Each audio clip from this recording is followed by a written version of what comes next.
कहानी ऑस्ट्रेलिया की है। ऑस्ट्रेलिया के एक इलाके में जिसका नाम आगे याद आए तो मैं बता दूं, बजरी। बजरी एक इलाका है ऑस्ट्रेलिया में। वहाँ पे दो परिवार रहा करते थे। दोनों के घर थोड़ी दूरी पर थे। परिवार बेहद अमीर, बहुत आलीशान की प्रॉपर्टी, मतलब पूरा घर कई एकड़ में फैला हुआ, और उस घर के साथ उनको एक झील भी मिली हुई थी। तो परिवार अच्छा खासा अमीर, सब कुछ ठीक ठाक चल रहा है। इन दोनों परिवारों में एक लड़का और एक लड़की रहा करते थे। लड़के का नाम था जूलियन और लड़की का नाम कैरोलिन। जूलियन और कैरोलिन एक साथ लगभग बड़े हुए, हालांकि दोनों की उम्र में थोड़ा फर्क था। जूलियन थोड़ा समझदार, मैच्योर था, 25 साल उसकी उम्र हो गई थी। लेकिन कैरोलिन जो थी वो 17 साल की थी। दोनों क्रिश्चियन थे और बहुत कट्टरपन के साथ अपने इस धर्म को फॉलो करते थे, रिलीजन को। मतलब दोनों ही परिवार। इत्तेफाक से जूलियन और कैरोलिन के बीच वक्त के साथ साथ नज़दीकियां बढ़ती गईं और दोनों एक दूसरे को पसंद करने लगे, चाहने लगे और एक दूसरे से प्यार करने लगे। लेकिन मसला ये था कि दोनों शादी नहीं कर सकते थे। उसके लिए इंतज़ार करना ज़रूरी था, क्योंकि जूलियन अभी नाबालिग थी और वहाँ के कानून के हिसाब से 18 साल के बाद ही, मतलब कैरोलिन, माफ़ कीजिएगा, शादी कर सकती थी। लेकिन दोनों प्यार करते थे। उन्होंने कहा कोई बात नहीं, ये वक्त गुजर जाएगा, कैरोलिन 18 साल की हो जाएगी, बालिग हो जाएगी, उसके बाद शादी कर लेंगे। तो इस तरीके से ये सब कुछ चलता रहा। हालांकि दोनों का परिवार अंदर ही अंदर इस रिश्ते के खिलाफ था। एक की नहीं, दोनों की। उनका मानना ये था कि उम्र में थोड़ा फासला है, करीब 7-8 साल का। तो उनकी नज़र में ये था कि नहीं, ये जोड़ी ठीक नहीं है। लेकिन ये दोनों एक दूसरे को बेशुमार प्यार करते थे, तो उनके प्यार के आगे परिवार कुछ बोल नहीं रहा था, वक्त पे छोड़ दिया था। क्या पता आगे चलकर खैर दोनों का खुद ही इरादा बदल जाए। इसी तरह से दोनों की ज़िंदगी चलती रही। 4 मार्च 2008 की तारीख आ गई, 4 मार्च 2008। अक्सर परिवार कहीं कहीं पिकनिक मनाया जा करता था। तो उस रोज़ 4 मार्च को जूलियन और कैरोलिन ने यह तय किया कि वो दोनों अपनी गाड़ी में घर से कुछ दूर एक पिकनिक स्पॉट है, वहाँ पिकनिक मनाने जाएंगे। जूलियन ने अपनी गाड़ी उठाई, घर वालों को बता दिया था, और कैरोलिन के घर पहुंचा। वहाँ कैरोलिन को पिक किया। कैरोलिन ने भी घर वालों को बता रखा था। क्योंकि दोनों की दोस्ती भी थी, प्यार की सुगबुगाहट तो थी ही, तो उन्हें कोई इतराज़ भी नहीं था। इससे पहले भी वो जा चुके थे ग्रुप के साथ। तो अब दोनों पिकनिक मनाने चले गए। पर घर वालों ने ये कहा था कि 3 बजे से पहले पहले घर लौट आना दोनों को। अब दोनों पिकनिक मनाने के लिए गए। जब ये पिकनिक स्पॉट पर जा रहे थे, वो थोड़ा सा शहर से दूर, अचानक गाड़ी चलते चलते चल रही थी। जूलियन ने कैरोलिन से कहा कि मैंने एक मुर्दा जानवर देखा, तुम्हारी नज़र पड़ी? गाड़ी भाग रही थी। कैरोलिन ने कहा नहीं, मुझे तो कोई नज़र नहीं पड़ी। उसने कहा मैंने देखा। उसने कहा कि तुम्हारा वहम होगा। अब दोनों चले गए। उसके बाद अपना पिकनिक मनाया। 2:30 बज गए। अब लौटना भी है। तो कैरोलिन ने कहा कि चलो, घर वाले नाराज़ होंगे। खैर, जूलियन भी तैयार हो गया। अब दोनों वापस आने लगे। जिस जगह जाते वक्त जूलियन ने कहा था कि उसने एक मुर्दा जानवर को देखा है, उसी जगह पर उसने अचानक गाड़ी रोकी और कैरोलिन से कहा क्या मैंने यहीं पे देखा था, क्या पता शायद वो मरा ना हो, जिंदा हो, जख्मी हो, हमारे मदद की उसको ज़रूरत हो। तो उसने कहा कि मैंने तो देखा नहीं। उसने कहा था 1 सेकंड रुक लो, मैं देख लेता हूँ। ये कहकर जूलियन ने गाड़ी किनारे लगाई और गाड़ी से उतर गया। अब चलते चलते वो थोड़ा आगे निकला। पहाड़ी इलाका था, एक मोड़ था। उस मोड़ के बाद आप देख नहीं सकते थे। जहाँ कैरोलिन गाड़ी में बैठी थी, वहाँ से फिर उस मोड़ के मुड़ते ही जूलियन उसकी नज़रों से ओझल हो गया। अब वक्त बीत रहा है, जूलियन लौट नहीं रहा। कैरोलिन परेशान कार में। जब काफ़ी देर हो गया, उसे लगा घर वाले डांटेंगे, तो आखिरकार, और अब फिक्र भी होने लगी कि अभी तक जूलियन लौटा नहीं। वो कार से उतरी और उसी तरफ चल पड़ी जिधर जूलियन गया था। जैसे उस मोड़ को वो क्रॉस करती है, अचानक उसकी चीखें निकल जाती हैं। देखती सामने बीच सड़क पर एक शख्स खड़ा है, जो बिल्कुल काले लिबास में है, चेहरा ढका हुआ है, और उसके हाथ में एक बड़ा सा रॉड है। कैरोलिन भागने की कोशिश करती है। वो शख्स उसके पीछे जाता है, फौरन पकड़ लेता है और उसके बाद उसके सर पे एक डंड, वही जो रॉड है, हल्का सा मारता है। कैरोलिन बेहोश हो जाती है। इसके बाद वो उसको उठाता है, पास ही एक गाड़ी थी, गाड़ी की डिक्की में उसको डालता है और लेकर चला जाता है। अब जूलियन पहले ही नहीं आया, कैरोलिन को किसी शख्स ने उठा लिया। इधर शाम के 3, 4, 5, 6 बज गए, ना जूलियन घर लौटी ना कैरोलिन घर लौटी। दोनों के घर वाले परेशान, एक दूसरे के घर पहुंचे, पूछा कि दोनों बच्चे कहाँ हैं, दोनों को पता ही नहीं। अब बड़ी परेशानी, क्या करें। शाम हो गई, अंधेरा हो गया। अचानक जूलियन के घर वालों ने महसूस किया कि जो उनका मेन गेट है, मेन गेट के साथ जो बाड़ा होता है, लोहे के तार लगे होते हैं ताकि कोई जानवर और बाकी लोग ना घुसे। तो जूलियन की माँ ने देखा कि उस तार के अंदर एक बोतल फंसा हुआ है, कोई वाइन का बोतल था। तो उन्होंने कहा कि इस तार के अंदर ऐसे बोतल किसने फंसाया। अब उन्होंने जब नज़दीक से उस बोतल को देखा तो देखा कि बोतल के मुंह पर एक पर्ची है जो आधी अंदर आधी बाहर है। ये भी बड़ा अजीब था। उन्होंने पर्ची निकाली, जब पर्ची निकाली और उसे पढ़ा तो उनके पैरों तले ज़मीन खिसक गई। वो पर्ची नहीं, एक तरह का किडनैपिंग नोट था। उसमें लिखा हुआ था कि आपके बच्चे जूलियन और कैरोलिन को हमने किडनैप कर लिया और पुलिस को इन्फॉर्म करने की गलती मत करना वरना दोनों मारे जाएंगे। और इस लेटर पे बस इतना ही, आगे कोई अभी डिमांड नहीं। और इस लेटर के ऊपर एक स्टार बना हुआ था एक तरह का, और उसके ऊपर लिखा था ONA। घर वाले परेशान। अब ये जो पूरा लेटर था, इसके स्पेलिंग मिस्टेक बहुत थे। अब जब उन्होंने ONA देखा और ये लेटर देखा, घर वाले परेशान हो गए। फिर दोनों परिवार में मीटिंग हुई, ये हुआ कि भाई क्या करें। तो उन्होंने कहा कि धमकी तो दी है कि पुलिस को ना बताओ, लेकिन अगर पुलिस के पास ना जाए तो फिर कहाँ जाए। तो तय हुआ कि पुलिस को इन्फॉर्म करेंगे। दोनों परिवार पुलिस के पास पहुंचे। उन्होंने जाकर कहा, वो लेटर पुलिस को दे दिया। अब चूंकि 1-2 अमीर परिवार के बच्चे गायब, ऊपर से किडनैपिंग का ये लेटर, पुलिस वाले भी फौरन हरकत में आए। अब उन्होंने तफ्तीश शुरू की और जांच शुरुआत की उसी किडनैपिंग के लेटर से। पूरा लेटर पढ़ा, उसके बाद उन्होंने कहा ये ONA क्या है। अब उसके ऊपर जांच शुरू की। तो जब जांच शुरू की गई तो पुलिस वाले भी घबरा गए, क्योंकि ONA का जो उनको मतलब मिला और जो वो स्टार टाइप का बना हुआ था एक, उसने इशारा किया कि ये ख़तरनाक गैंग या ग्रुप कहें आप, जो दुनिया भर में फैला हुआ है और ख़ास तौर पर ये एंटी क्रिश्चियन ग्रुप है। इस ONA का जो फुल फॉर्म मिला या मतलब निकला वो ये था कि order of 9 angels, order of 9 angels, ONA, यानी 9 ऐसी परियां। इसके पीछे की कहानी थी जो पूरी दुनिया से क्रिश्चियन कम्युनिटी को ख़त्म कर देगी।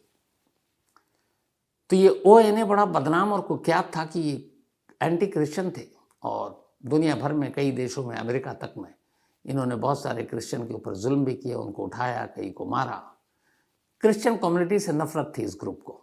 अब जब पुलिस को ये लगा, और ये दोनों फैमिली, जूलियन और कैरोलिन, दोनों हार्डकोर क्रिश्चियन, तो पुलिस को लगा कि ये मामला बड़ा संगीन है। दोनों बच्चे हैं भी, बेशक वो 25 का, वो 17 की, लेकिन अगर कुछ हो गया तो इसका बड़ा असर होगा पूरे इलाके पर। अब पुलिस तफ्तीश में जुट गई। 4 मार्च को दोनों किडनैप हुए थे। 5, 6, 7, 8 बीतता गया और हर गुजरते दिन के साथ परिवार की उम्मीदें दम तोड़ती गई। लगा ये क्या है, लौट कर आएंगे कि नहीं आ पाएंगे। करते करते 7 दिन पूरे बीत गए। अब 4 मार्च के बाद 11 मार्च 2008 की तारीख आ गई। जिस जगह पर कैरोलिन और जूलियन रहा करते थे, वहां से करीब 400 किलोमीटर दूर एक जंगल है जिसका नाम है अल्पाइन नेशनल पार्क। इसी अल्पाइन नेशनल पार्क के किनारे सड़क से एक किसान गुजर रहा था। वो अपने खेत पर जा रहा था। तभी उसने देखा कि उस सड़क पर 2 लोग दौड़ते हुए बदहवास चले आ रहे हैं उसकी तरफ और हेल्प हेल्प चिल्ला रहे हैं। जब उसने ध्यान से देखा तो उसे बड़ा अजीब लगा। उन दोनों के जिस्म पर एक भी कपड़ा नहीं, दोनों पूरी तरह से नंगे। किसान घबरा गया। जब वो करीब आए तो उसने देखा कि इन दोनों के जिस्म पर बड़े मतलब खरोंच के निशान हैं और दोनों के चेहरे पर हवाइयाँ उड़ रही हैं। किसान कुछ पूछता उससे पहले उन दोनों ने बताया कि हमारा नाम जूलियन और कैरोलिन है, हमें किडनैप किया गया था, बड़ी मुश्किल से अपनी जान बचा कर आए हैं, आप फ़ौरन जो भी लोकल पुलिस है उसको इन्फॉर्म कर दें, हमें बचा लीजिए। किसान ने उन्हें तसल्ली दी, फ़ौरन पुलिस को इन्फॉर्म किया गया, पुलिस आई, दोनों की हालत देखी, सबसे पहले दोनों को अस्पताल ले जाया गया। इस बीच उन दोनों ने जो बताया, जूलियन और कैरोलिन ने, 400 किलोमीटर दूर उनके घर वालों को ये खबर दी गई कि आपके दोनों बच्चे सही सलामत हैं और इस वक्त अस्पताल में हैं। वहाँ परिवार में खुशियों की लहर दौड़ गई। दोनों परिवार आनंद फानंद में घर से निकलता है अपने बच्चों को देखने के लिए, और फिर कुछ घंटे के बाद कैरोलिन और जूलियन उनकी नज़रों के सामने होता है। पूरा परिवार गले मिलकर रोता है। पुलिस वहीं मौजूद। डॉक्टर के इलाज के बाद डॉक्टर कहता है कि अब आप इनसे बयान ले सकते हैं। अब पुलिस दोनों का बयान लेती है। पहले जूलियन अपनी कहानी सुनाता है। वो कहता है कि उस दिन पिकनिक मनाने के बाद उसने एक मुर्दा जानवर देखा, उसे लगा वो जिंदा है, उसकी कुछ मदद कर सकें। वो गाड़ी से यही कहकर कैरोलिन से उतरा था और वो गया, तभी एक शख्स जो काले लिबास में था, चेहरे पे मास्क था, उसने अचानक उसके पीछे सर पे ज़ोर से एक रॉड से हमला किया। वो बेहोश हो गया। जब उसकी आंखें खुली तो उसने अपने आप को एक घने अंधेरे जंगल में पाया। उसने देखा कि उसके जिस्म पर एक भी कपड़ा नहीं है, उसके हाथ पैर एक पेड़ से बंधे हुए थे। उसे कुछ समझ में नहीं आया। फिर जब वो थोड़ी देर तक उस माहौल का आदी हो गया, तब उसने ध्यान से देखा, जहाँ पे वो बंधा था वहीं पर एक चाकू गिरा हुआ था। उसे लगा कि किडनैपर का ये चाकू या तो रख के गया या गलती से गिर गया।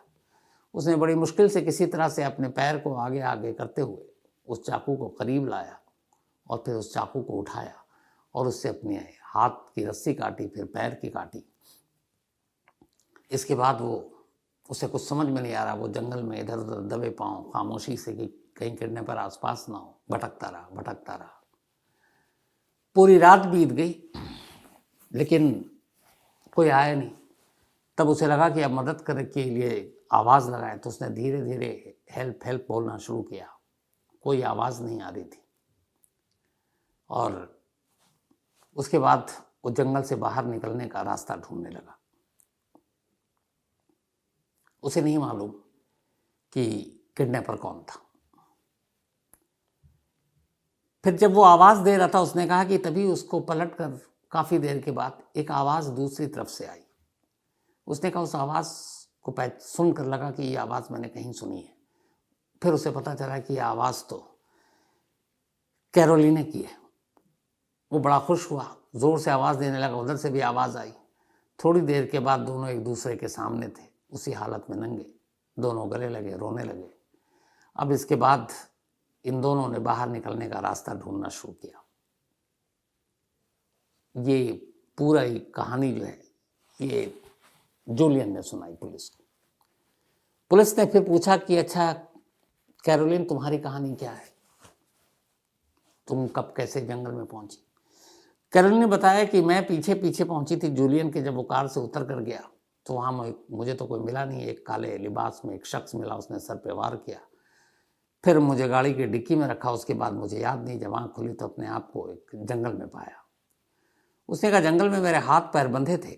मेरे सामने वही किडनैपर बैठा था, लेकिन उसका चेहरा ढका हुआ था और मैं देख रही थी कि जहाँ मैं बैठी थी उसी के सामने वो ज़मीन में गड्ढा खोद रहा था। उसने कहा कि जब वो गड्ढा खोद रहा था तो उसको देखकर मुझे डर लगा कि पता नहीं इसकी नीयत क्या है। उसने काफ़ी वक्त लिया गड्ढा खोदने में और करीब 4 से 5 फीट उसने गड्ढा खोद दिया। कैरोलिन के हिसाब से उसे लगा कि वो इसे शायद जिंदा दफनाने के इरादे से गड्ढा खोद रहा है। थोड़ी देर के बाद अचानक वो किडनैपर उठा। उसने कहा कि उसने मेरे हाथों की रस्सी खोल दी। उसके बाद मुझे उस गड्ढे में धक्का दे दिया। अब वो ऊपर से मिट्टी डालने लगा। मैं चिल्लाती रही, चीखती रही, लेकिन उसने कुछ सुना नहीं। लेकिन पता नहीं क्या हुआ कि मिट्टी डालते डालते जब उसके सीने तक एक तरह से वो उस गड्ढे में दफन हो गई तो बाकी उसने मिट्टी नहीं डाली, उसका चेहरा और गर्दन का हिस्सा छोड़ दिया। इसके बाद वो वहाँ से चला गया। लेकिन कैरोलिना को लगा कि शायद वो आसपास ही है, जब काफ़ी देर हो गई वो नहीं आया, उसने कहा मुझे समझ में नहीं आया कि उसने मेरे हाथ क्यों खुले छोड़े थे।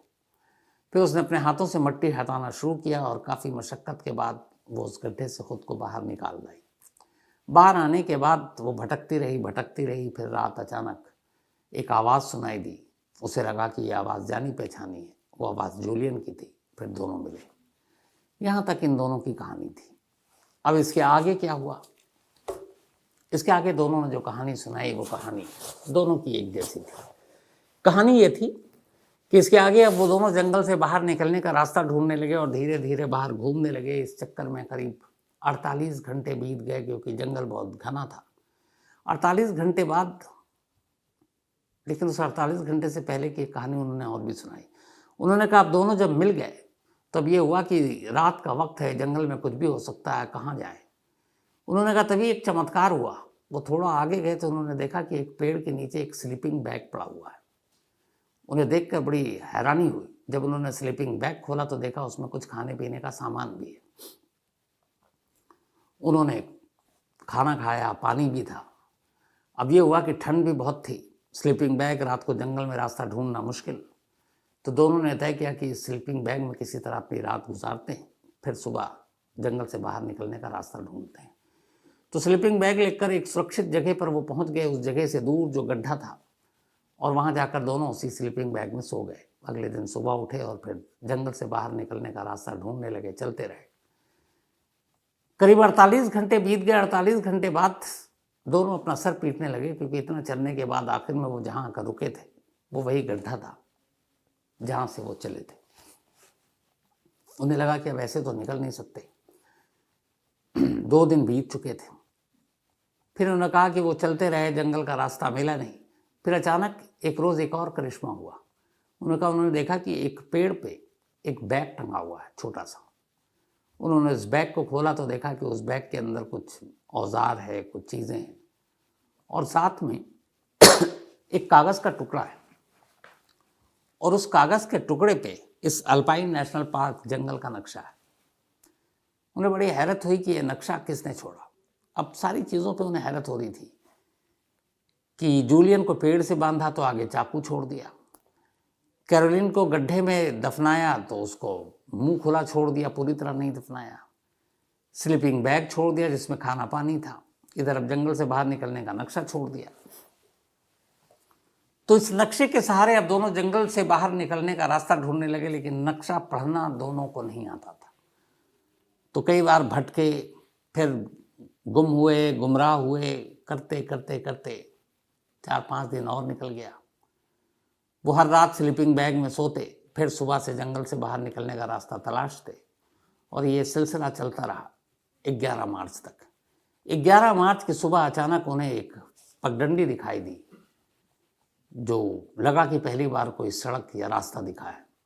दोनों उस रास्ते पे गए। कुछ देर के बाद उन्हें एक किसान नजर आया, और फिर वही किसान पुलिस को बुलाता है, वही हॉस्पिटल तक लाता है। ये दोनों की कहानी थी। अब पुलिस ने इस कहानी के बाद तफ्तीश शुरू की कि आखिर वो कौन किडनैपर है जो इनके पीछे था।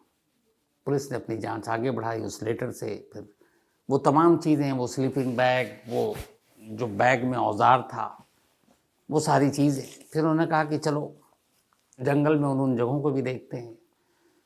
तो चूंकि उस जंगल के एक्सपर्ट जो थे सारे, जो रास्ता पता था, उनको लेकर गए, ढूंढा गया। वो गड्ढा वाकई मिला, वो पेड़ भी मिला, सारी चीज़ें सच सच हो रही थी। फिर जब पुलिस ने और तलाश की तो कुछ औजार भी मिले, और वहाँ जो ये लोग छोड़ आए थे कुछ बैग में था ही था। अब पुलिस को समझ में नहीं आ रहा था कि किडनैपर कौन है, और अगर ये ऑर्डर ऑफ 9 एंजल्स ग्रुप यानी कि एंटी क्रिश्चियन की जो ऑर्गेनाइजेशन है, उन्होंने इन दोनों को किडनैप किया, तो फिर इन्हें जिंदा क्यों छोड़ा, और जिंदा छोड़ा तो छोड़ा, इन्हें वापसी के रास्ते के सारे साधन क्यों मुहैया कराए। पुलिस उलझी हुई थी। अब इसी दौरान में पुलिस ने हर उन चीज़ों के बारे में जानना शुरू किया जो मौके वारदात से या इन दोनों के पास से मिले थे, चाहे वो चाकू हो, चाहे वो गड्ढा खोदने का जो फावड़ा और बाकी चीज़ें हैं, सारी चीज़ें। जब उन सारी चीज़ों को कलेक्ट किया गया, इसके बाद पुलिस अब इधर फैमिली के घर भी पहुंची, सारी पूछताछ हो रही थी। तो जब सारा सामान रखा हुआ था तो अचानक उन सामान को देखकर पुलिस ने फैमिली से पूछा कि इनमें से किसी चीज़ को आप लोग पहचानते हैं। जूलियन की फैमिली बोल पड़ी कि ये तो हमारे फॉर्म का सारा औजार है, जो फावड़ा से लेकर सारी चीज़ें। पुलिस ने कहा ये कैसे हो सकता है? उन्होंने कहा हाँ। अब इसके बाद जब चेक किया गया तो पता चला वाकई ये सारे वो थे, कुदाल से लेके, फावड़ा से लेके, चाकू से लेकर तमाम चीज़ें, रॉड तक, जो जूलियन के घर में रहा करते थे, उसके फार्म हाउस पे रहा करते थे, रखे जाते थे। तो इसका मतलब है कि कोई घर का भेदिया था जिसने ये किडनैप किया दोनों बच्चों का। अब पुलिस इस तफ्तीश में लग गई। उन्होंने घर के सारे मेंबर, नौकर चाकर सबकी जांच कर ली, कोई फायदा नहीं हुआ। अब पुलिस को लगा कि ये सारी चीज़ें और जिस आसानी से किडनैपर ने छोड़ा, कुछ ना कुछ लिंक मिसिंग है। अब पुलिस ने इन दोनों लड़के और लड़की यानी कि जूलियन और कैरोलिन के रिश्तों के बारे में तफ्तीश शुरू की। जब तफ्तीश शुरू की तो पता चला कि दोनों एक दूसरे से प्यार करते हैं, लेकिन उम्र कम थी कैरोलिन की, इसलिए शादी हो नहीं सकती थी, और परिवार भी उम्र के फासले की वजह से शादी में इतनी दिलचस्पी रखता नहीं था। अब पुलिस कैरोलिन और जूलियन दोनों की हरकतों के बारे में भी स्टडी करने लगी, पूछने लगी। जब दोनों को डीपली इंट्रोगेट किया गया, फिर पुलिस एक रोज जूलियन को अपने पास बुलाती है, कमरे में बिठाती है और कहती है देखो, हमें सच्चाई पता चल चुकी है, लेकिन भलाई इसी में है कि अब तुम सच बोलोगे और तुम अब सच्ची कहानी सुनाओगे, क्योंकि तुम्हारी और कैरोलिन की दोनों की कहानी तो सुन ली, इनमें से एक की कहानी झूठी और एक की सच्ची है। कैरोलिन ने जो भी कहा वो सब सच था, तुमने जो भी कहा वो सब झूठ था, तो अब झूठ को सच में बदलो और कहानी सुनाओ। पुलिस ने कुछ सबूत सामने रख दिए। उनको देखकर अब जूलियन को लगा कि ज़्यादा झूठ नहीं बोल सकता। अब उसने कहानी सुनाई। इस कहानी का क्लाइमेक्स यहीं से गुदगुदाता है। बचपना कहें या कुछ और कहें, प्यार कहें, इश्क कहें, जुनून कहें, कहानी ये थी कि जूलियन और कैरोलिन एक दूसरे से प्यार करते थे, बेशुमार करते थे, दोनों शादी करना चाहते थे, इसमें कोई झूठ नहीं था। दोनों कट्टर क्रिश्चियन भी थे। कैरोलिन बहुत ज़्यादा अपने रिलीजन को मानती थी और कई चीज़ें थी जिस पर वो स्ट्रिक्ट रहा करती थी।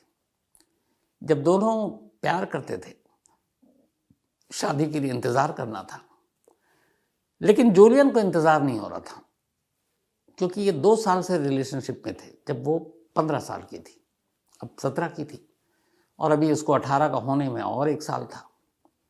तो जब ये बहुत करीब आए तो जूलियन को लगा कि अभी बहुत और इंतज़ार करना पड़ेगा। तो वो अपनी होने वाली इस बीवी कैरोलिन के साथ एक मियाँ बीवी वाला रिश्ता बनाना चाहता था, और कैरोलिन इसके लिए तैयार नहीं थी।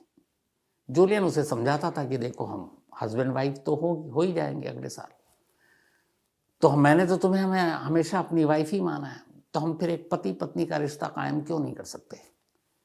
लेकिन कैरोलिन ने उसे कहा कि देखो, हमारा मज़हब, हमारा रिलीजन, हमारा धर्म इसकी इजाज़त नहीं देता, और मैं जब तुमसे शादी करूँगी तो शादी के बाद ही हम एक हस्बैंड और वाइफ के तौर पर रहेंगे, उससे पहले ऐसा कुछ नहीं होगा। काफ़ी समझा लिया, लेकिन कैरोलिन नहीं मानी और जूलियन अपनी जिद पे अड़ा रहा। उसे लगा कि वो कभी नहीं मानेगी और वो इंतज़ार भी नहीं करना चाहता था। तब उसने सोचना शुरू किया। जनवरी-फरवरी 2008 में बहुत सोचने के बाद उसे ये प्लान समझ में आया। फिर उसने एक फर्जी किडनैपिंग की पूरी कहानी रची, पूरा प्लान तैयार किया, पूरा प्लॉट सजाया। पिकनिक के बहाने ले गया, उस मुर्दे जानवर की एक कहानी गढ़ी जो था ही नहीं, और उसे पता था जिस जगह वो गाड़ी रोकेगा उसके बाद एक मोड़ है, उस मोड़ के पास जाते ही वो दिखाई नहीं देगा। वो गाड़ी से उतरा, उस मोड़ को क्रॉस किया, उस मोड़ के क्रॉस करते ही उसने वहाँ पर एक बैग छुपा कर रखा था। उस बैग से उसने कपड़े निकाले, काले लिबास, खुद को पहना, चेहरा ढका। उस बैग में एक रॉड था, रॉड लेकर वो खड़ा हो गया। क्योंकि उसे मालूम था कि अगर वो थोड़ी देर तक नहीं लौटा तो कैरोलिन उसको ढूंढते हुए यहाँ तक ज़रूर आएगी, और वो वहीं उसका इंतज़ार करता रहा। थोड़ी देर के बाद कैरोलिन ढूंढते हुए उसे वहाँ आ ही गई, और जब वो आई तो चूँकि वो अलग भेष में था, पहचानी नहीं। उसने उसको बेहोश करने के लिए सर पे हल्का सा एक चोट मारा, वो बेहोश हो गई। उसे गाड़ी में बिठाया और लेकर वहाँ से करीब 8-10 घंटे की ड्राइव कर गए। इस अल्पाइन नेशनल पार्क के जंगल में पहुंचा, क्योंकि इस जंगल में वो पहले घूम चुका था और उसे पता था कि ये सेफ है। वहाँ ले जाने के बाद उसने अपनी किडनैपिंग की कहानी गढ़ी। बोतल में पर्चा उसने पहले से छोड़ रखा था। अब पूरा मकसद ये था कि जिस चीज़ के लिए पिछले 2 सालों से कैरोलिन मना कर रही थी, इसके किडनैपिंग के दौरान वो चीज़ें ऐसा सिचुएशन पैदा करेगा कि वो पूरी हो जाएंगी और कैरोलिन मना नहीं करेगा। इसीलिए उसने उसको पहले गड्ढे में दफनाया, फिर उसका हाथ खुला रखा ताकि वो गड्ढे से बाहर आ जाए, और वो उस गड्ढे के करीब ही छुप कर कैरोलिन को देखता रहा, उसके बाहर आने का इंतज़ार करता रहा। जब वो बाहर आई तो कैरोलिन जिधर जिधर जा रही वो एक फासला बनाकर उसके पीछे चुपचाप चल रहा है। और जब काफ़ी देर हो गई तो फिर उसने धीरे धीरे आवाज़ देनी शुरू कर दी, जानबूझकर, हेल्प हेल्प, क्योंकि उसे मालूम था कि कैरोलिन यहीं आसपास है और उस तक उसकी आवाज़ पहुंचेगी। और वही हुआ। कैरोलिन ने आवाज़ सुनी, आवाज़ पहचान गई, पलटकर उसने आवाज़ दी और फिर दोनों मिले। अब मिल गए, यहाँ तक भी सब कुछ प्लान था।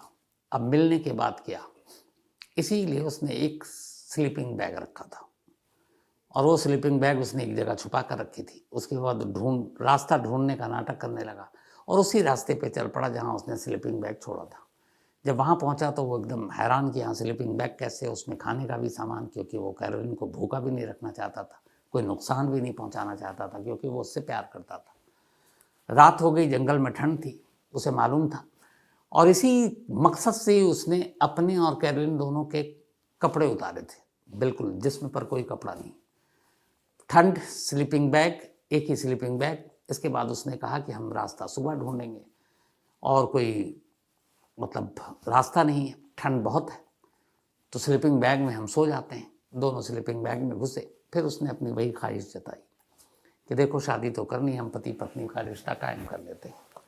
लेकिन इन हालात में भी कैरोलिन अपनी बात पर अड़ी रही। उसने कहा ये पाप है और मैं ये पाप नहीं करूँगी। जब तक हमारी शादी चर्च में नहीं हो जाएगी तब तक तुम और मैं पति पत्नी नहीं, एक बॉयफ्रेंड और एक गर्लफ्रेंड है।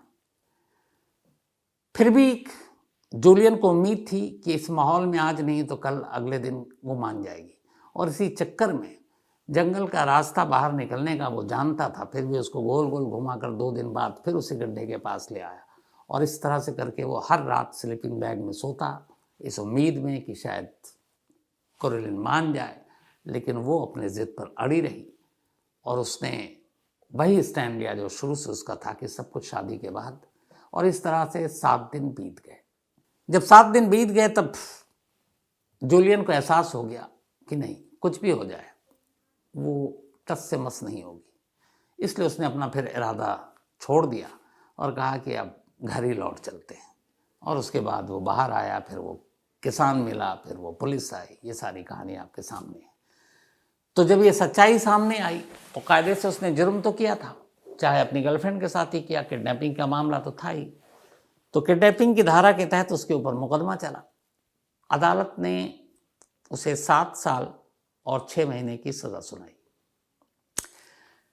लेकिन इस मुकदमे के चलने से पहले भी एक और कहानी हुई। जब ये सब कुछ हो गया तो अब ये हुआ कि भाई ये तो जेल जाएगा, पकड़ा जाएगा, इस सारी कहानी के सामने आने के बाद। तो अब क्या, जूलियन डर गया कि जेल जाना पड़ेगा। पुलिस को सच्चाई बता दी है और पुलिस ने भी उसको अरेस्ट नहीं किया, अरेस्ट करने वाली है। तभी वो पुलिस को चकमा देकर भाग जाता है। वो पहले जर्मनी जाता है, उससे पहले वो अपना हुलिया बदलता है, अपने चेहरे का रंग वंग थोड़ा बदलता है। उसके बाद वहाँ से जर्मनी जाता है और जर्मनी से फिर इंडिया आता है फेक पासपोर्ट पर। ये जो पासपोर्ट की तस्वीर देख रहे हैं आप, ये वही है, उसी जूलियन का है। तो एक ऑस्ट्रेलियन सिटीजन एक फेक पासपोर्ट पर इंडिया आता है। लेकिन तब तक वहाँ से कुछ क्लू मिला था, ऑस्ट्रेलियन अथॉरिटी ने इंडियन अथॉरिटी को कांटेक्ट किया और यहाँ शक भी हो गया पासपोर्ट को देखकर। तो भारतीय एजेंसियों ने उसे गिरफ्तार किया और उसके बाद ऑस्ट्रेलिया डिपोर्ट कर दिया। ऑस्ट्रेलिया जाने के बाद फिर उसके खिलाफ मुकदमा चला। अदालत ने उसे 7 साल और 6 महीने की सज़ा सुनाई। सज़ा काटने के बाद जूलियन बाहर आ गया और अब वो अपनी एक नॉर्मल ज़िंदगी जी रहा है। बस फ़र्क ये है कि उसकी ज़िंदगी में अब वो कैरोलिन जो कोरोलिन है वो नहीं है। रिश्ता ख़त्म हो गया, क्योंकि परिवार ने कहा जो शख्स ऐसा कर सकता है तो फिर वो कुछ भी कर सकता है। तो एक लव स्टोरी का दी एंड हो गया, लेकिन एक किडनैपिंग का हैप्पी एंड हुआ। तो ये थी आज की कहानी। जैसा मैंने करीब 9 साल पुरानी बात है। 7 फरवरी 2016 मुंबई में एयरपोर्ट के करीब एक होटल हुआ करता था, अब भी है। उस होटल का नाम है एयरपोर्ट मेट्रो होटल। इस होटल के रूम नंबर 107 में 2 लोग ठहरे हुए थे। एक का नाम था संदीप गडोली और दूसरे का नाम दिव्या पाहूजा। ये दोनों होटल में चेक इन किया इन्होंने, कुछ घंटे ही बीते थे। अचानक पुलिस की एक टीम होटल के रूम का दरवाज़ा खटखटाती है और अंदर घुसते ही गोलियां चलानी शुरू कर देती है। कमरे के अंदर संदीप था, गोली उसे लगती है, वो मौके पर दम तोड़ देता है। इत्तेफाक से दिव्या पाहूजा उस वक्त बाथरूम में थी, वो बच जाती है। पुलिस दिव्या पाहूजा को अरेस्ट कर लेती है। अब गोली चली तो रिसेप्शन पे बैठे हुए शख्स ने मुंबई पुलिस को इतला दे दी। मुंबई पुलिस की टीम पहुंची तो पहले तो ये लगा कि ये कोई गैंग वॉर है, गैंगस्टर की आपसी लड़ाई है, लेकिन फिर पता चला नहीं, गोली चलाने वाले हरियाणा पुलिस के लोग थे, गुरुग्राम से स्पेशली गए थे।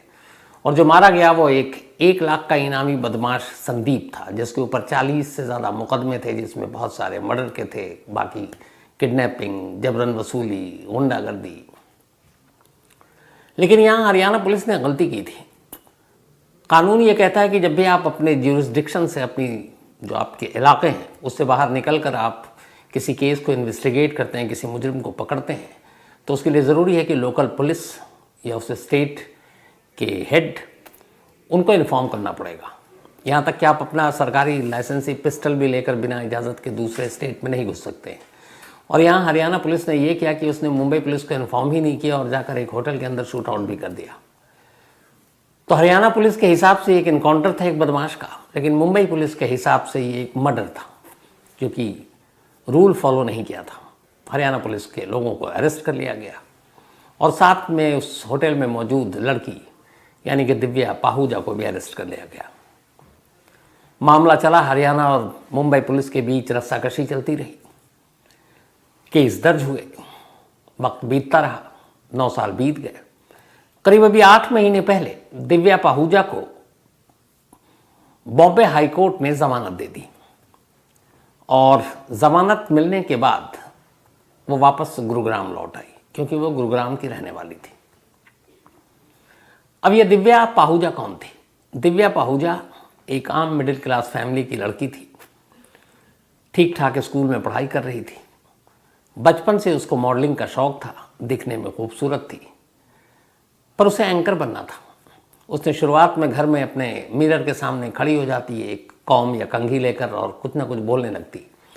हम लोग न्यूज़ चैनल में है, बहुत सारे लोगों को ये मशवरा देते हैं कि एंकर बनना है तो थोड़ी प्रैक्टिस करो, मिरर के सामने खड़े होकर माइक की जगह कंघी पकड़ लो। तो शायद वो वही कर रही थी। धीरे धीरे जब 11वीं 12वीं तक लोगों ने उसको देखा कि शौक है, तो पहले स्कूल में उसको बोला कि तुम एंकरिंग करो। फिर इलाके में बर्थडे सेलिब्रेशन होने लगा, उसमें उसको एक MC के तौर पर बुलाना शुरू किया गया कि तुम करो। फिर लोग मिलते गए, कुछ लोगों ने उसे कहा तुम मॉडल बन जाओ। इस तरीके से उसकी ज़िंदगी आगे बढ़ती रही। लेकिन फिर एक रोज़ एक गैंगस्टर, एक बार में उससे मुलाकात हुई। मुलाकात प्यार में बदली, लेकिन उस गैंगस्टर का बॉस था संदीप, जो एक बड़ा और उससे भी गैंगस्टर था। उसको दिव्या पसंद आ गई, फिर दोनों करीब आ गए, प्यार हुआ। दिव्या को भी लगा कि वो उसकी सारी ज़रूरतें पूरी कर रहा है, लेकिन वो था एक गैंगस्टर और कई सारे कत्ल और बाकी मामलों में हरियाणा पुलिस को उसकी तलाश थी। जब हरियाणा पुलिस ने दबिश डाली तब संदीप भाग गया था। कई बार पुलिस ने उसको पकड़ने की कोशिश की। वो हरियाणा छोड़ता तो कभी पुणे भागता, कभी पंजाब भागता, कभी मुंबई भागता, लेकिन उसका असली ठिकाना पता नहीं चलता। तब कुछ उसके राइवल गैंग के थ्रू गुरुग्राम पुलिस ने एक जाल बिछाया। उसने पता किया कि संदीप जो गडोली है इसके आसपास करीबी लोग कौन हैं। तो फिर पता चला संदीप की एक गर्लफ्रेंड है, उसका नाम है दिव्या पाहूजा।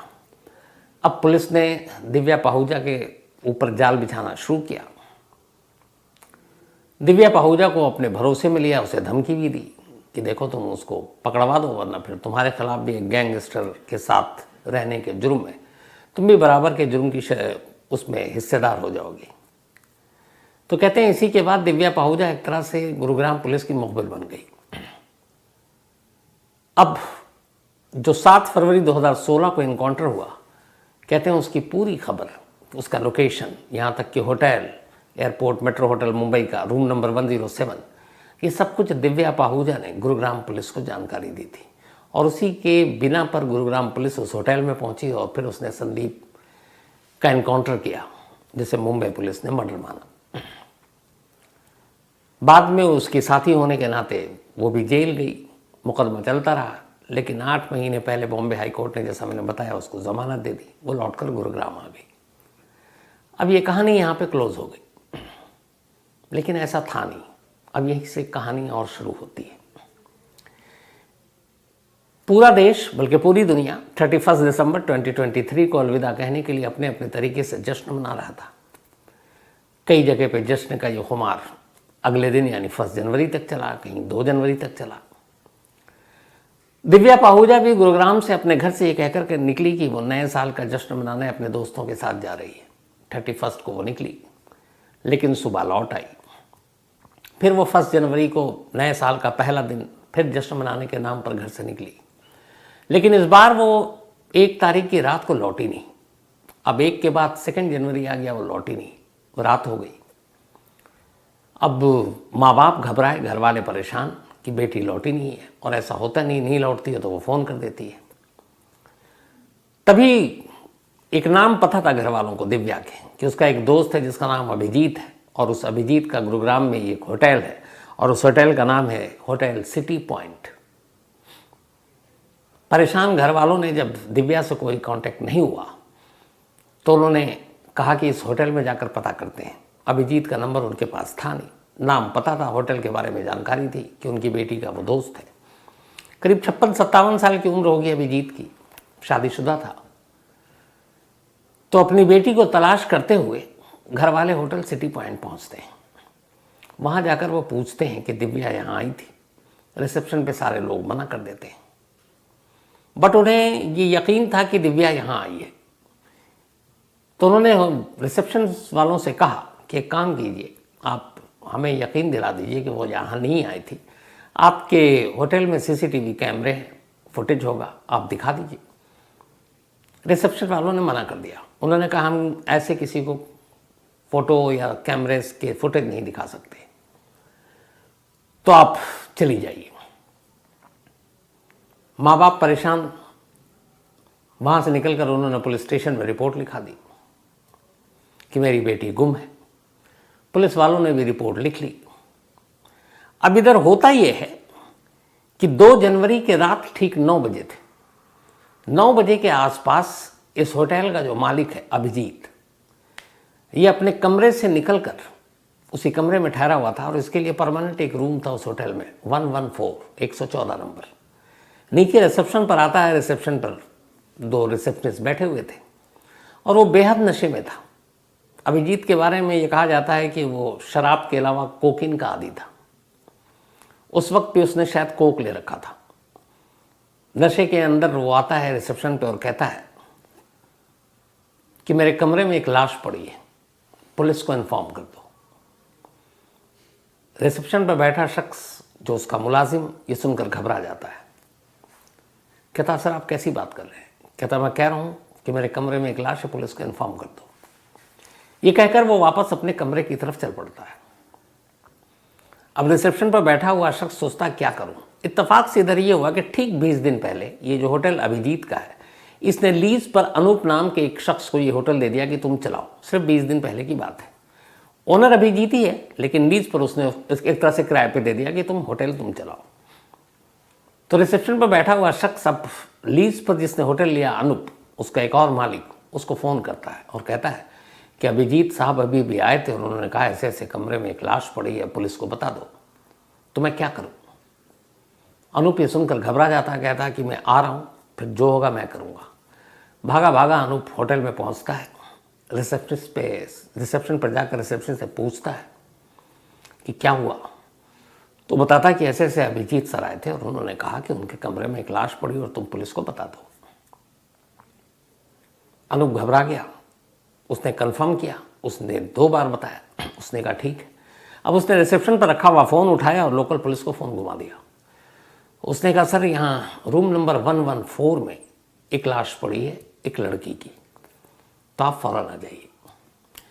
रूम 114 हमेशा के लिए अभिजीत के नाम पर ही बुक रहा करता था, क्योंकि वो ओनर था उस होटल का, तो वहाँ कोई कस्टमर या कोई गेस्ट कभी भी नहीं ठहरता था।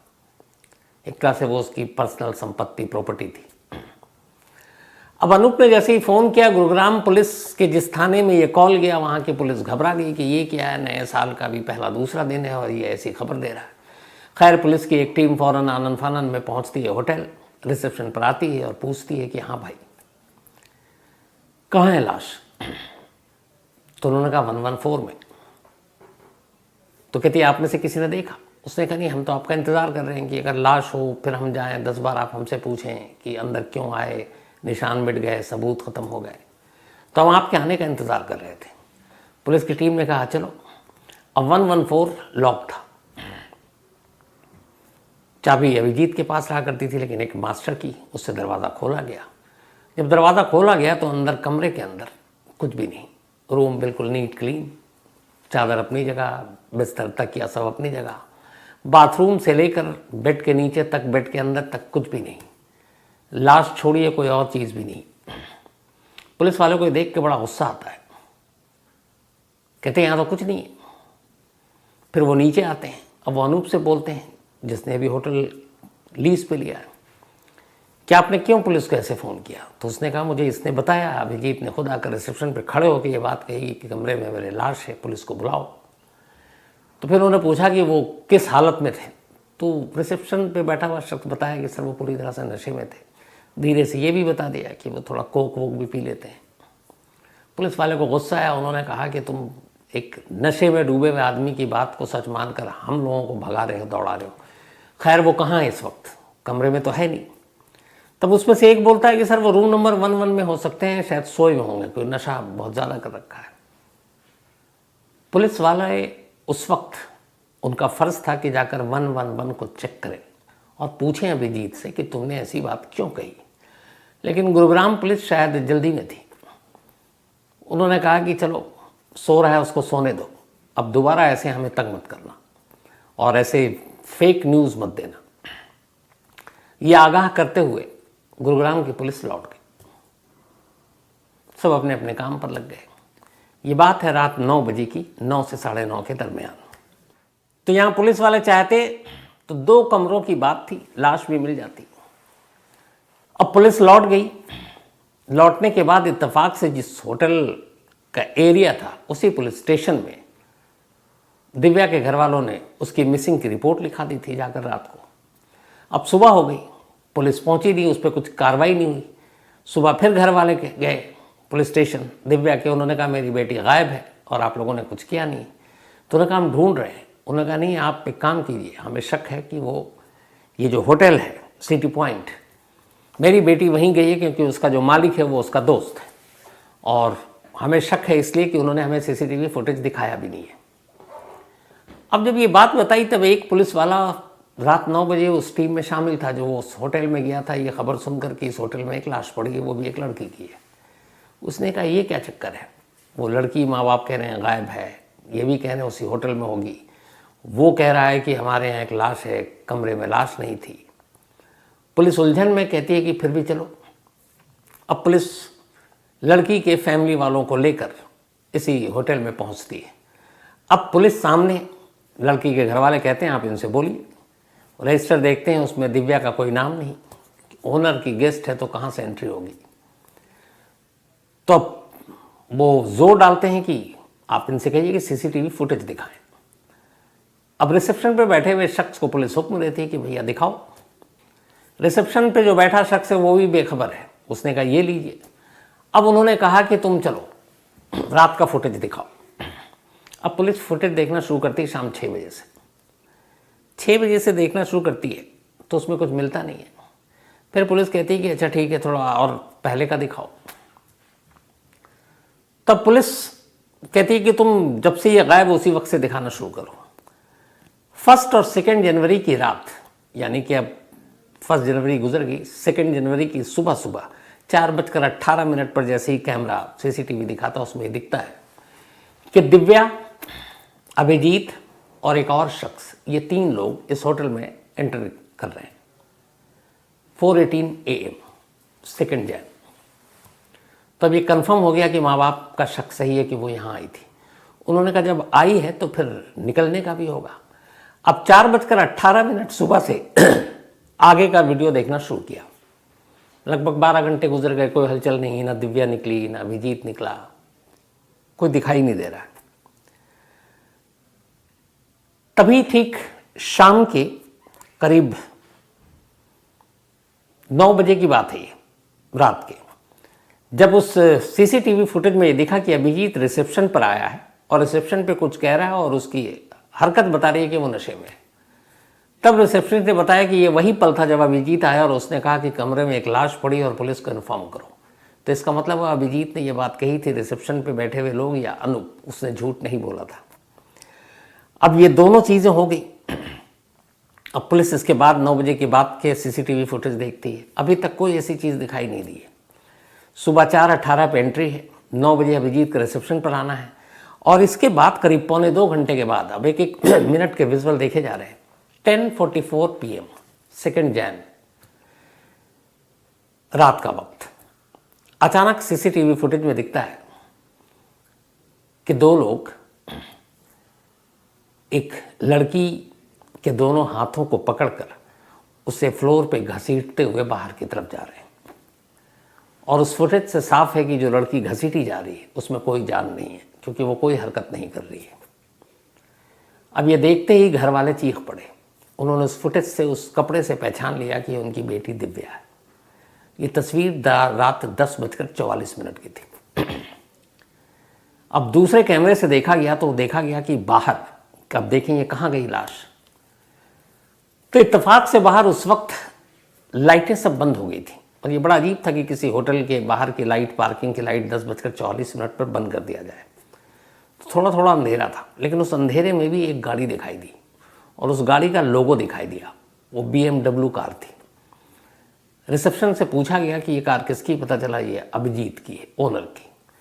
उस कार तक ले जाकर कार की डिक्की खोलते हुए फुटेज, उसके अंदर उस लड़की को डाला गया, फिर कार निकल गई, अभिजीत वापस कमरे में अकेला।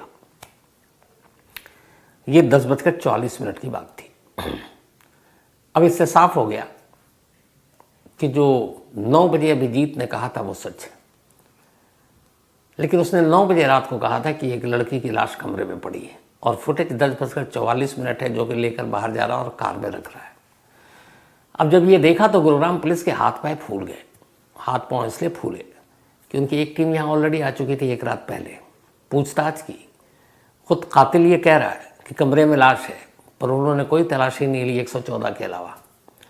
अब जबकि उन्हें यह भी बताया गया कि इस वक्त अभिजीत 111 यानी कि 111 नंबर में आराम कर रहा है, उन्होंने उसको जाकर डिस्टर्ब करने की भी जहमत नहीं उठाई। अब जब ये फुटेज देखा, सुबह का वक्त था, करीब 9 बज रहे थे, पुलिस वालों के हाथ पैर फूले। फौरन उन्होंने पूछा कि अभिजीत इस वक्त कहाँ है। पुलिस को लगा कि अब तो वो निकल गया होगा, पर पुलिस फिर हैरान हुई जब रिसेप्शन पे बैठे हुए लोगों ने बताया कि साहब 111 में ही सो रहे हैं। ये सुनते ही पुलिस भागती हुई 1st फ्लोर पे रूम नंबर 111 में पहुंची। मास्टर की से दरवाज़ा खुलवाया गया। देखा बिस्तर पर अभिजीत बेखबर सो रहा है, शायद रात की उतरी नहीं थी। उसको जगाया गया, उससे पूछा गया, सामने पुलिस वाले थे ही मौजूद। उसे अंदाज़ा हो गया था कि क्या हुआ है। उसने कोई ड्रामा भी नहीं किया और सच सच बता दिया। उसने कहा कि मैंने गोली मारी है दिव्या को और उसके बाद मैंने खुद नीचे जाकर कहा भी था कि कमरे में लाश पड़ी है, पुलिस को बता दो। और मैं कमरे में आ गया फिर, लेकिन पूरी रात कमरे में पुलिस ही नहीं आई। मैं क्या करता? फिर करीब एक मेरा दोस्त आया, मैंने इससे कहा कि ये 2 लोगों जो पंजाब के थे उनको मैंने कुछ पैसे दिए, गाड़ी की अपनी चाबी दी, कहा इस लाश को ले जाके कहीं ठिकाने लगा दो। तो वो दोनों तो निकल गए लाश लेकर, रात 11:15 के आसपास ही। अब वो दोनों कहाँ हैं मुझे नहीं मालूम। अब यहाँ पे पूरी तरह से गुरुग्राम पुलिस कहे तो क्या कहे, करे तो क्या करे, क्योंकि कातिल पता भी दे गया, पुलिस आई नहीं, तलाशी भी नहीं ली पूरी तरीके से। कमरे में देखा पुलिस ने कुछ खून की बूंदें थी, वो बंदा सच बोल रहा था, सीसीटीवी कैमरा गवाही दे रहा था। अब पुलिस ने उससे पूछताछ शुरू की कि तुमने ऐसा क्यों किया। अब जो उसने बताया उसके 2 वर्जन सामने आ रहे हैं। एक पुलिस अब कह रही है कि दिव्या अभिजीत को ब्लैकमेल कर रही थी, उसके मोबाइल पे कुछ उसके साथ ऐसी तस्वीरें थी जो वो नहीं चाहता था ज़माने के सामने आए, और उसी के नाम पर वो उसको ब्लैकमेल कर रही थी। उसने काफ़ी पैसे दिए और परेशान हो गया था वो उसकी डिमांड से, तो इसीलिए उसने उसको 1 जनवरी को बात करने के लिए बुलाया कि तुम्हारे मोबाइल से ये फ़ोटो डिलीट कर दें और आपसी रजामंदी से जो भी फाइनल पैसे या और कोई चीज़ हो वो पूरा करते हैं। बट वो आई और उसने अपना जो फ़ोन है उससे तस्वीर डिलीट करने से उसने इनकार कर दिया। उसने कहा उससे पहले हम लोग काफ़ी नशे में थे, मुझे गुस्सा आया, मैंने अपनी लाइसेंसी पिस्टल निकाली और गोली चला दी जो उसके सर में लगी। उसके बाद फिर मैंने नशा किया, नशा इतना चढ़ गया कि मुझे कुछ समझ में नहीं आया। मैं 9 बजे नीचे गया और नीचे जाकर रिसेप्शन में बोल दिया कि पुलिस को बुलाओ, कमरे में लाश है। अब नीचे वालों का ये है कि हमें ये मालूम है कि साहब 114 नंबर कमरे में रहते हैं, 111 में वो कैसे गए हमें भी पता नहीं। तो पुलिस को भी 114 में लेकर गए और वहाँ खाली कोई था नहीं, जबकि लाश 111 में थी। यानी रात 9 बजे 2 जनवरी को जब गुरुग्राम पुलिस होटल में पहुंची 114 नंबर कमरे में, तो उससे 2 कमरा छोड़कर तीसरे कमरे में रूम नंबर 111 में न सिर्फ लाश बल्कि लाश के साथ कातिल भी उसी बेड पर मौजूद था। सिर्फ 2 कमरों की बात थी। अगर पुलिस उस फ्लोर के बाकी कमरों छोड़ दीजिए, लाइन से उसके आगे के 2-3 और इधर के 2-3 कमरों की तलाशी ले लेती तो ये उसी वक्त सब कुछ केस खुल जाता, लेकिन ऐसा हुआ नहीं। तो खैर ये वर्जन उनका था कि ये कातिल ने बताया कि मैंने इसलिए मारा कि वो ब्लैकमेल कर रही थी। लेकिन दिव्या के परिवार के लोग इस बात को सच नहीं मान रहे। उनका कहना है कि दिव्या के कत्ल के पीछे की साजिश बड़ी गहरी है और इस साजिश के तार 9 साल पुराने उस एनकाउंटर से जाकर जुड़ते हैं जो मुंबई के होटल में हुआ था, जिसमें गुरुग्राम पुलिस ने जाकर मुंबई में कमरे के अंदर एक तरह से संदीप के एनकाउंटर के नाम पर मर्डर किया था और तब यही दिव्या उसके कमरे में मौजूद थी। तो उनका कहना था कि संदीप के इस एनकाउंटर के बाद संदीप के घर वालों और उसके गैंग के लोगों को, और चूंकि फिर बाद में दिव्या ने कहा था कि मैं सरकारी गवाह बन जाऊंगी, तो उन्हें डाउट था और ये बात लीक हुई कि संदीप के एनकाउंटर के पीछे, संदीप का पता बताने के पीछे कहीं ना कहीं दिव्या का रोल था और दिव्या ने संदीप के साथ गद्दारी की थी। लेकिन उसके बाद वो जेल चली गई। सिर्फ 8 महीने पहले जमानत पर वो बाहर आई। तो उन्हीं में से कुछ लोगों ने अभिजीत को पकड़ा, क्योंकि अभिजीत का उस संदीप के परिवार के कुछ लोगों से नज़दीकी थी और उन लोगों ने ही अभिजीत को तैयार किया कि संदीप की मौत की जो जिम्मेदार है वो है दिव्या।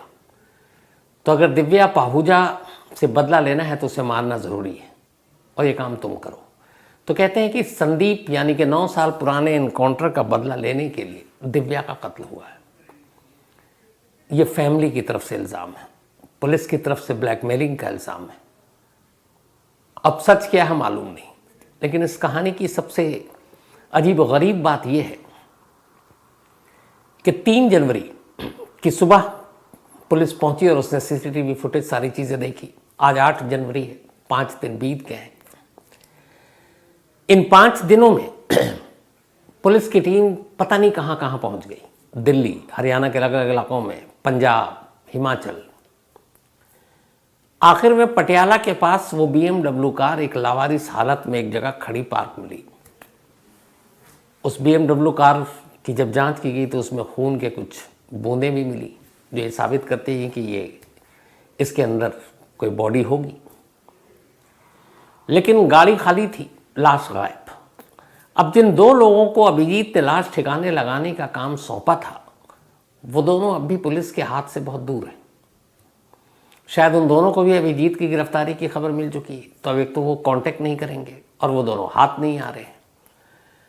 अब आलम यह है कि एक लाश जो सिर्फ 2 कमरे दूर थी, जब पुलिस वहां पहुंची 2 जनवरी की रात 9 बजे, जब कातिल खुद कह रहा है कि कमरे में लाश है और पुलिस को बताओ और बुलाओ, और पुलिस सिर्फ 114 नंबर की तलाशी लेकर चली गई। अगर 2 जनवरी की उस रात पुलिस 2 कमरे की और तलाशी ले लेती, तो आज पिछले 5 दिनों से वो जिस दिव्या पाहूजा की लाश को ढूंढने के लिए हरियाणा, दिल्ली, हिमाचल और पंजाब के नदी नालों को खंगाल रही है, शायद ये खंगालना ही नहीं पड़ता, क्योंकि लाश तो उनकी पहुंच के बिल्कुल करीब था।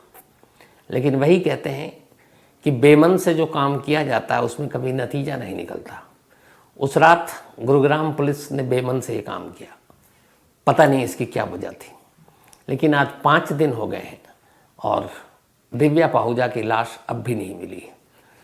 कई जगहों पर ऐसे जहाँ पे ये BMW कार मिली, कहते हैं कि उसके पास एक गंदा बड़ा सा नाला है, हो सकता है वहाँ लाश फेंक दी गई हो, उसमें भी लोगों को उतारा गया। कई आसपास की कुछ नदियाँ हैं, उनमें गोताखोरों को उतारा गया, लेकिन अभी तक लाश का कोई सुराग नहीं मिला। यानी ये वो लाश जो गुरुग्राम के उस होटल से यूं ही बरामद किया जा सकता था, पुलिस ने नहीं किया। वो लाश जब घर वालों ने मिसिंग कंप्लेंट लिखा, अगर उसी रात गुरुग्राम की पुलिस होटल पहुंचकर CCTV फुटेज देख लेती, जो उन्होंने अगले दिन देखा, 12 घंटे बर्बाद कर दिए, तो भी शायद मिल जाती। और सबसे अजीब बात कि जिस वक्त गुरुग्राम पुलिस उस होटल में पहुंचती है कि 2 जनवरी की रात 9 बजे, कातिल भी वहीं था, लाश भी वहीं थी। अब इससे बड़ी लापरवाही क्या होगी कि सब कुछ वहीं, लेकिन उन्होंने इतनी जहमत नहीं उठाई कि चलो 2-4 कमरे की यूं ही तलाशी ले लें।